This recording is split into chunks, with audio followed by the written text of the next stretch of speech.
नमस्कार दोस्तों, स्वागत है आपके आपके YouTube channel history for you में। जी हाँ दोस्तों, आज हम बात करने वाले हैं हमारे प्यारे भारत देश के एक सुप्रतिष्ठित मंत्री के बारे में, जिनकी चर्चा आज भारत ही नहीं बल्कि पूरी दुनिया में की जा रही है। तो दोस्तों, आज हम चर्चा करेंगे हमारे देश के विदेश मंत्री जो है एस जयशंकर जी के बारे में। क्यों हमारे एस जयशंकर जी आजकल इतना तीखा बोल रहे हैं, तो जानते हैं उनके बारे में आज के इस वीडियो के बारे में। अगर दोस्तों आप इस चैनल पर नए हैं तो चैनल को लाइक एवं सब्सक्राइब करें। तो दोस्तों, एस जयशंकर जी के बारे में जानने से पहले हम उनके थोड़े परिवार और उनके करियर के बारे में जान लेते हैं कि वो आखिरकार लास्ट में कैसे विदेश मंत्री बनाए गए। तो एस जयशंकर जी के जन्म की बात करते हैं तो एस जयशंकर जी का जन्म नई दिल्ली में एक तमिल परिवार में 9 जनवरी 1955 को हुआ था। उनके पिता का नाम कृष्णास्वामी सुब्रमण्यम और माता का नाम सुलोचना सुब्रमण्यम है। इनके 2 भाई भी हैं, जिनमें से एक भाई का नाम है संजय सुब्रमण्यम जो कि एक इतिहासकार है, और दूसरे भाई का नाम है सुब्रमण्यम विजय कुमार जो कि एक आईएएस ऑफिसर है। जयशंकर जी की शादी एक जापानी महिला से की गई थी जिनका नाम है योको, जिनसे जयशंकर जी के 3 बच्चे भी हैं, जिनमें का नाम है मेधा जयशंकर, अर्जुन जयशंकर और ध्रुवा जयशंकर। जयशंकर जी के पिता की बात की जाए तो जयशंकर जी के पिताजी का नाम है के सुब्रमण्यम, जो कि भारत के कूटनीतिक का भीष्म पितामह भी कहे जाते हैं। के सुब्रमण्यम को कई बार पद्म सम्मान के लिए चुना गया, लेकिन उन्होंने हमेशा उसे लेने से इनकार कर दिया।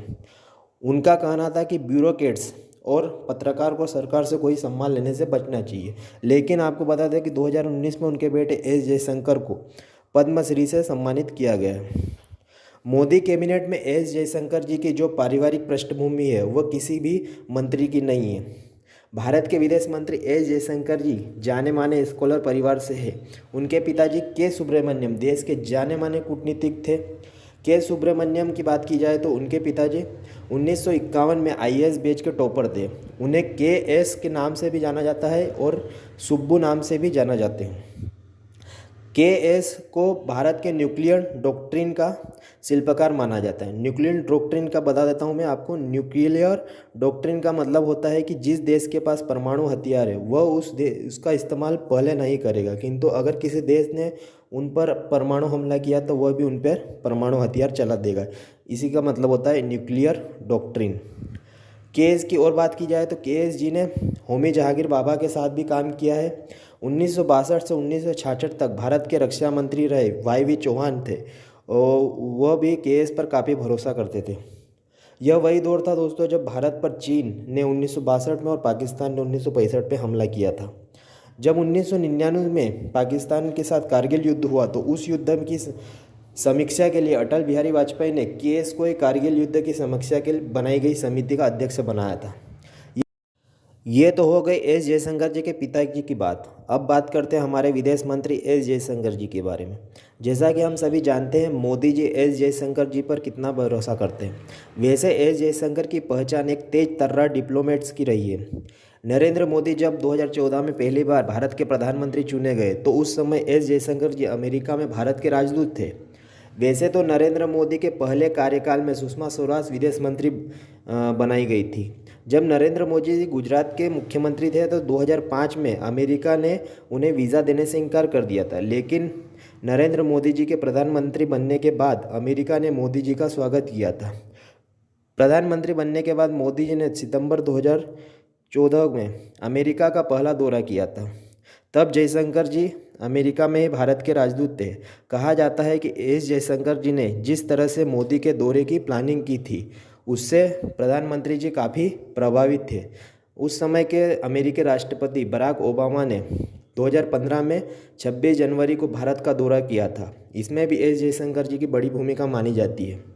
जब मोदी पहली बार अमेरिका गए तब न्यूयॉर्क के मेडिसन स्क्वायर में हजारों भारतीय अमेरिकन लोगों ने पीएम मोदी का जोरदार स्वागत किया था।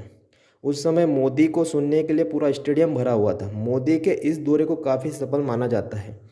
इसका श्रेय भी एस जयशंकर जी को ही जाता है। इसके अलावा भारत के लिए चीन और रूस बेहद अहम देश है। इन दोनों देशों में एस जयशंकर जी भारत के राजदूत रहे हैं। कहा जाता है कि इस अनुभव के कारण भी पीएम मोदी ने एस जयशंकर जी को पसंद किया था।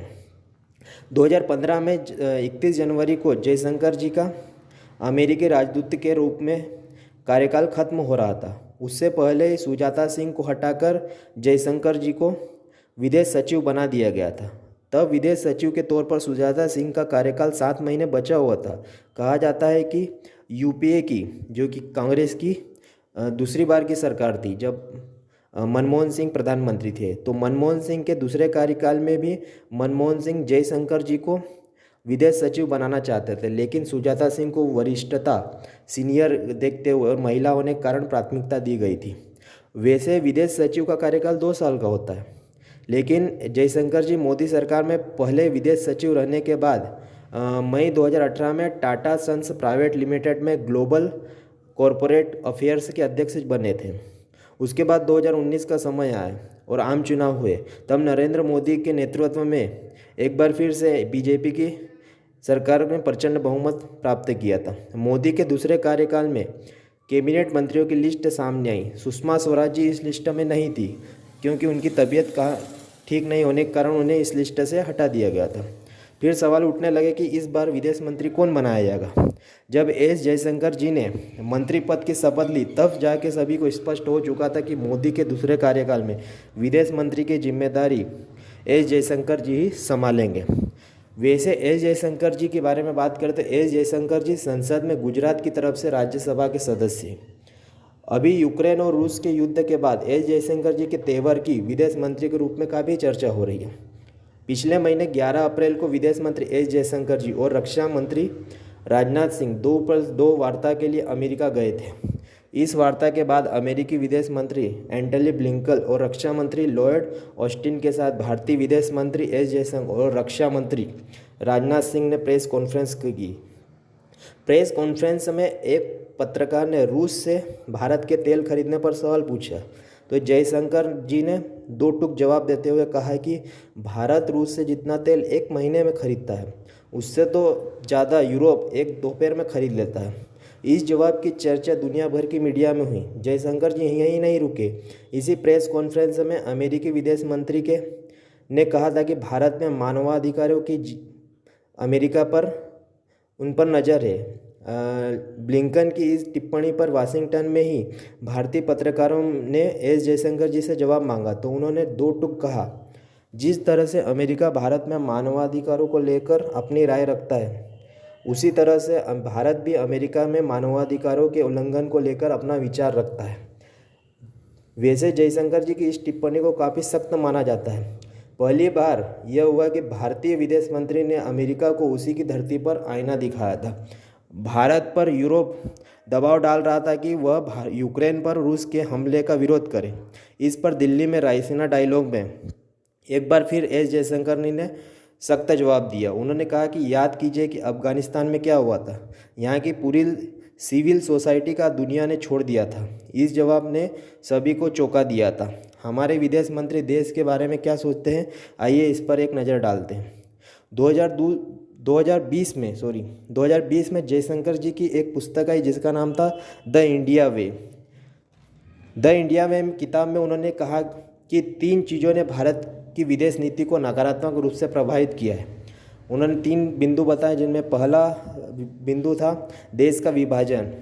इस किताब के अनुसार अगर देखा जाए तो विभाजन के कारण भारत का आकार छोटा हुआ और चीन की अहमियत पहले से ज़्यादा बढ़ गई थी। यह कहना है हमारे एस जयशंकर जी के बारे। दूसरी बात उन्होंने कही कि 1991 के आर्थिक सुधार में देरी हुई और यह सुधार पहले हो जाना चाहिए था। अगर यह आर्थिक सुधार पहले हो गया होता तो भारत पहले ही अमीर राष्ट्र बन गया होता। तीसरी बात उन्होंने कही कि भारत ने परमाणु हथियार चुनने में देरी की। एस जयशंकर जी ने इन तीनों को भारत के लिए बोझ बताया। वैसे जयशंकर जी के इन तीनों तर्कों को जाने माने स्तंभकार आकार पटेल ने डेक्कन क्रॉनिकल में एक लेख लिखकर खारिज किया था। तो दोस्तों आज के लिए इतना ही, मिलेंगे नेक्स्ट वीडियो में। जय हिंद, जय भारत।